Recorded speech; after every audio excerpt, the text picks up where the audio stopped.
മലയാള സിനിമയുടെ തലവര മാറ്റിയ വിജയ ചിത്രത്തിന് ഇന്ന് 8 വയസ്സ്.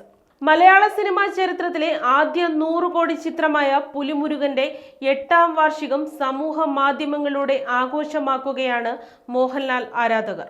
നിരവധി ആരാധകരാണ് സിനിമയുടെ ചിത്രങ്ങളും ദൃശ്യങ്ങളും പങ്കുവെച്ചുകൊണ്ട് 8ാം വാർഷികം ആഘോഷിക്കുന്നത്.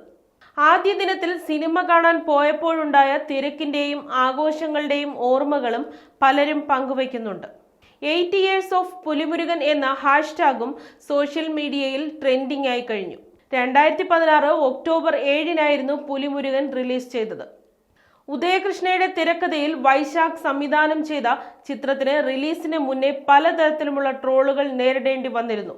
എന്നാൽ റിലീസിന് ശേഷം സിനിമ തിയേറ്ററുകളിൽ വലിയ വിജയമാവുകയായിരുന്നു. പീറ്റർ ഹെയ്ൻ ഒരുക്കിയ ആക്ഷൻ രംഗങ്ങൾക്ക് വലിയ സ്വീകാര്യതയും ലഭിച്ചിരുന്നു. ചിത്രം 150 കോടിയിലധികം രൂപയാണ് ആഗോളതലത്തിൽ സ്വന്തമാക്കിയത്. മോഹൻലാൽ പുലിമുരുകൻ എന്ന കേന്ദ്ര കഥാപാത്രത്തെ അവതരിപ്പിച്ച സിനിമയിൽ തെന്നിന്ത്യൻ നടൻ ജഗപതി ബാബു ആയിരുന്നു പ്രധാന വില്ലൻ കഥാപാത്രത്തെ അവതരിപ്പിച്ചത്. കാമിലിനി മുഖർജി, ലാൽ, വിനു മോഹൻ, ബാല, സുരാജ് വെഞ്ഞാറമൂട്, നോബി, ഹരീഷ് പേരടി തുടങ്ങിയവരാണ് സിനിമയിലെ മറ്റ് പ്രധാന കഥാപാത്രങ്ങളെ അവതരിപ്പിച്ചത്. മുളകുപാടം ഫിലിംസിന്റെ ബാനറിൽ ടോമിച്ചൻ മുളകുപാടമാണ് ചിത്രം നിർമ്മിച്ചത്.